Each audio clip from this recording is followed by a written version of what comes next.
আজকে সেউ বানাবো একটুখানি, সেই জন্য এই 250 মতো বেসন নিয়েছি। তার মধ্যে নুন, শুকনো লঙ্কা, ওই এভারেস্টের তিখা লাল, একটু কাশ্মীরি মির্চ দিলাম, আর আপনার কি বলে ওটাকে, কিচেন কিং মশলা একটু, আর একটুখানি জোয়ান অল্প একটু গুঁড়ো গুঁড়ো করে দিয়ে, তারপরে নুন দিলাম, একটু খাবার সোডা, চালের গুঁড়ো দিয়ে সবকটাকে এবার টাইট করে মাখছি।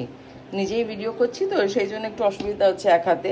এবার এটাকে মাখবো, মেখে তারপরে ওটাকে, এই যে সেউয়ের মেশিনটা আমার, এটা দিয়ে আমি সেউটা বানাবো, তখন আমি আপনাদের সঙ্গে সেটা শেয়ার করব।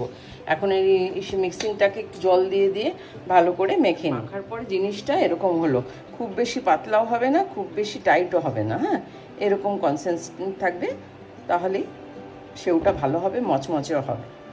চলুন তাহলে এবার সেউ ভাজা শুরু করব। 5 মিনিট এটাকে রেখে দেবো, ততক্ষণে আমি কড়াইয়ে তেল গরম করি, রিফাইন তেলে ভাজবো।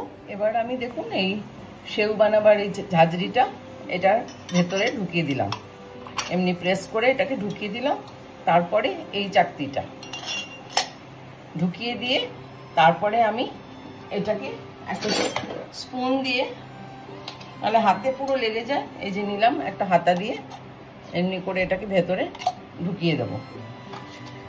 এই যে দেখুন এইভাবে এটাকে ভর্তি করে দেবো, যতটা যায় এর মধ্যে এইভাবে জিনিসটাকে, এই বেসন মাখাটাকে এর মধ্যে আমি প্রেস করে করে দিয়ে দিলাম।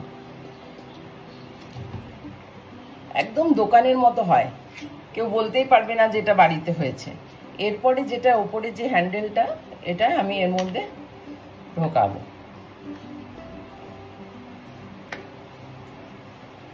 এরপরে আমি এটাকে ভাজা শুরু করব, তখন দেখাচ্ছি। এই দেখুন সেউটা এখন আমি ডুবো তেলে ভাজছি। এখানে এক রাউন্ড উঠিয়ে নিয়েছি, দেখুন কিরকম কচমচ কুরকুরে হয়েছে, দেখেছেন? একদম দোকানের মতো হবে, একদম আরামসে ঘরে বানিয়ে নিতে পারেন, করে ঠান্ডা হয়ে গেলে এয়ার টাইট ডাব্বায় রেখে দিন।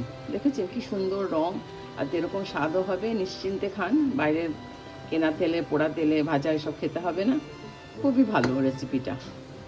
দেখুন তো কেমন লাগছে, এক থালা সেউ হয়ে গেছে দেখুন 10 মিনিটের মধ্যে।